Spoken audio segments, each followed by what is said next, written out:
What's good, YouTube? It's your boy Chris, and we're here for the first video on Spurs Spotlight. Now, today we're going to be breaking down some prospects that the Spurs could possibly draft. I know there's been some things going around with Darius Garland, Rob Dillingham, most recently Stephen Castle, who happens to be my favorite prospect coming out of the draft. Today we're going to look over all of those and give you some pros and cons, whether I think they'd be a good fit for the Spurs. Now, let's start off with looking at the Ringers NBA Draft Guide. It's a little mock draft that they posted. I think it's one of the most recent ones by Kevin O'Connor. We got Alex Sarr going to the Hawks. I think that's pretty safe, pretty fair. They need a big man. Could be a lob threat to Trae Young. And actually, with the Hawks getting the first pick, I don't think that we will be getting Trae Young, just because it's kind of giving them a little hope. You know what I'm saying? They think that might move the needle. I don't know how it's going to work out. I think this means DeJounte's for sure gone. They might trade him for maybe a good wing, maybe a real two guard, because DeJounte is not that. And then here we got Donovan Clean going number 2. I think this could be either him or Risache. Personally, I don't really care. It's the Wizards. But number 3, they got Topic. I don't really see that. They just drafted Amen Thompson and paid Fred VanVleet around like $40 million, I think. I'm not too sure his contract, but I know they give him a lot of money, so I don't see them drafting another point guard, really. I could see them either getting Reed Shepherd for some shooting, or I could see them taking Klingon too, maybe, or trading the pick. I know they also have some rumors of trading their pick. Now, with the Spurs, they got us taking Rob Dillingham.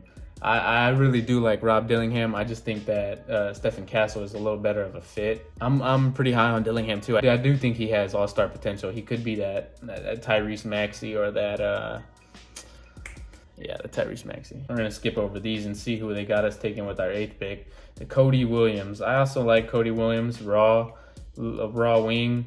Could guard 1 through, I think it's 1 through 4. I'm not too sure about him. I'm pretty sure he has solid defense. A little 3-and-D wing who has potential, a lot of upside there. Obviously, with his brother being J-Dub, runs in the family. And here they got Stephen Castle falling all the way to 10. That's about right. I could see us taking either Dillingham, Castle, and then with this 8th pick over here, I could see us with Buzelis, Cody Williams, Ron Holland, and yeah, that's about Reese Shea. I don't know, maybe if he falls, but I see him going in the top 2. So as you see here, it says the San Antonio Spurs are favorites to land Darius Garland if Cleveland decides to part ways with him. And recently it came out that Cleveland is going to pursue to keep Donovan Mitchell, obviously. So I'm pretty sure Darius Garland's going to want out. And this opens the door for the Spurs. Well, pretty much with every young guard, they could go to the Spurs. That's where they're going to want to go, play with Wemby. Honestly, I don't think we get Darius Garland. I think with us getting the 2 top 10 picks, we're going to want to draft and build up that way. It's not out of the realm of possibilities that we do get Darius Garland. I think the price for him would be way cheaper than obviously going to get Trae Young. I don't think that getting Darius Garland hurts us in any way, but it all depends on what the Spurs want to do. So with Darius Garland, I want to talk about him a little bit. There are some pros and cons that come with trading for him, and we're going to be breaking down that a little bit. First pro, obviously, is offense. We need shot creation, shooting, anything really, because if you watched last season, you saw with whoever was running point guard, the offense would stall out, and we didn't have enough shot creators on the team besides Wemby or Devin Vassell, really. And when the defense locks in on those 2, you really don't have any other options to go with besides Julian Champagny spot-up contested 3 or Keldon Johnson rim run. He would definitely help with the offense. He's a proven all-star. I think this would obviously raise the floor of the Spurs. I don't think we'd be a bottom team again. I don't think that we'd be in the playoffs, but I don't think we'd be last in the West.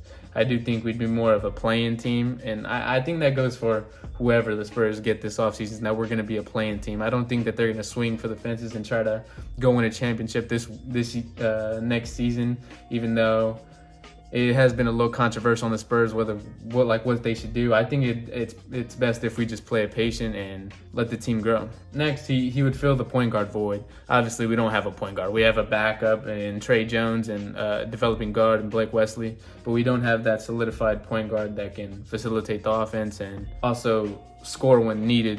Lastly, Darius Garland will be able to make the easy passes that Jeremy Sohan was not able to make, so we will be getting some more lobs and easy passes, easy passes to Wemby that results in easy buckets. I think he fits in just fine, but now let's get into the cons a little bit. These are not deal breakers. Like I don't think that we shouldn't trade for Darius Garland if the price is right.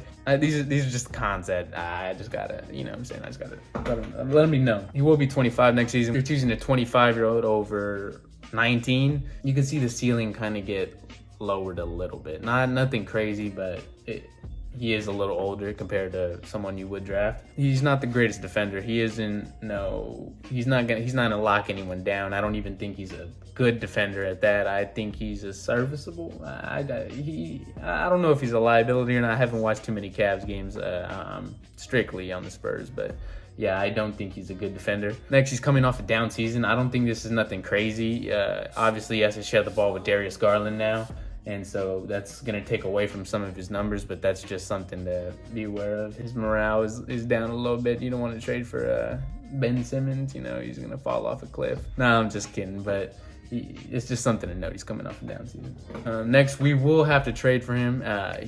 He's not a free agent, so we're going to have to give up some assets to acquire him. I don't think it would be nearly as much as Trae Young, but I think you would have to give up maybe 2 first-rounders along with Keldon Johnson and a young player, maybe one first-rounder and a young player. Around that area is what I'm guessing is the trade value.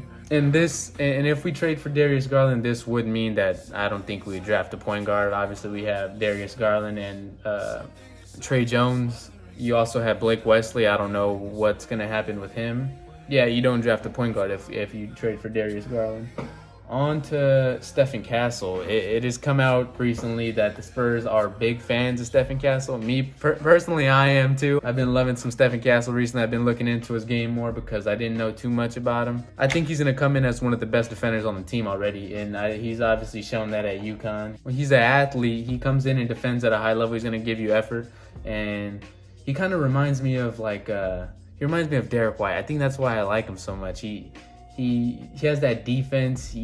He's at the right place at the right time. He plays the right way, and I think that's just a testament to him winning a championship in college. He's a winner. If we draft Castle, I think we're getting a winner, a defender, and someone who's going to get at it every night, a dog, and I think that fits in with our group just perfect. Next, size. He's 6'6", a big point guard. That's something that these other guards that we're looking into aren't. They're not big and strong like Castle is, so I think that's also a pro. Also, he's a good finisher. I've seen him get downhill, and like I said, he makes the right plays. So these passes we're used to where Wemby's wide open and he's not getting hit. Castle would help with that, but any point guard we draft or acquire would help with the passing, obviously. Although he's a really bad shooter, I think he shot 26% from 3. His free throw percentage is 75%, which is an indicator that it has some room for improvement. He's not going to be a Ben Simmons his whole career. And also his form isn't bad. It's kind of smooth, especially in the mid-range. You can see him knock down some mid-range shots, which I think is essential in showing that he's a shooter, or he's not a shooter. Because right now the defense could obviously leave him open a little bit, and that could stall out the offense. You don't want a Josh Giddey on the team. Yeah, I think Castle has the highest potential out of all of them, just because he has that, just because the way he plays. Derek White was one of my favorite players, and I was heartbroken when we traded him. But I think with Castle, it's a perfect fit. As a matter of fact, let me pull up this tweet by Eric Salinas. Follow him on Twitter. He said, Castle and Devin backcourt is exactly what the Spurs have been searching for. And I agree. I definitely do agree. The most versatile guard/wing prospect in this draft. He's a hybrid that can pretty much do everything and has positional size at the 1. And he says down here, having one of the best defenders in the class would help us when facing stars like Shea, Luka, and them. Since we'd be getting one of the best defenders from the class, it would obviously help with our defense. We're not a good defensive team, and although Trey Jones is a serviceable defender, he's nothing like Castle. Adding Castle would help tremendously. And lastly, my boy Rob Dillingham. Now, I don't want to count us getting Rob Dillingham out, because I do think that's also a possibility. I just think Castle's a better fit with the defense that we have. It's gonna add to our identity when we're a playoff team, like you see with the Timberwolves and Celtics, and even the Mavs now. They're just getting after it on the defensive end, and I think that's all where it starts, because in the playoffs, things might get shaky on the offensive end, but what's going to stay consistent for you is the defense. And I think if the Spurs keep the identity that they've had over the years of just playing hard defense, I think we'll be all right. That's why I prefer Castle over Dillingham. Not a knock to Dillingham. I love Dillingham too. I think he's going to be a great player in the league, but I just think Castle fits a little bit more at this point. So I'm talking about Dillingham. He's electric on the offensive end. Yeah, he could get a shot off anytime. Shifty. As everyone knows, Rob with the shifts. I think he has potential to be an all-star in the league. Jump shot's very good. He shot 44% from three in college. I think that's something we need. Three-point shooting and creation on the offense. I think that's similar with Darius Garland and Rob Dillingham. Not too much Castle because he's still raw on the offensive end. Yeah, he's also a solid finisher. I've seen him.